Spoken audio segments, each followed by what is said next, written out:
ভালোবাসায় আবেগ হারিয়ে গেছে না বিবেকহীন হয়ে গেছে কিছু জানি না। কথাগুলো একবার শোনো।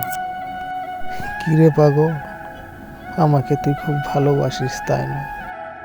আমি যদি কোনো দিন মরে যাই তাহলে তুই কি করবি?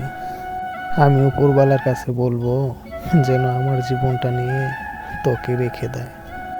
হয়তো আমি বেঁচে না থাকলেও আমার স্বপ্নগুলো তোর মধ্যে বেঁচে থাকবে।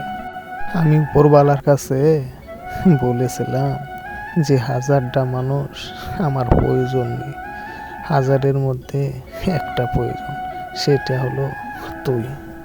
হয়তো সময়ের চলাকালে মানুষ পরিবর্তন হতে পারে, কিন্তু কাউকে যদি একবার মন থেকে ভালোবাসে 1000 চেষ্টা করলেও সেই মানুষটাকে কখনো ভুলে থাকা যায় না। ভিডিওটা ভালো লাগলে চ্যানেলটাকে অবশ্যই সাবস্ক্রাইব করতে কেউ ভুলবেন না।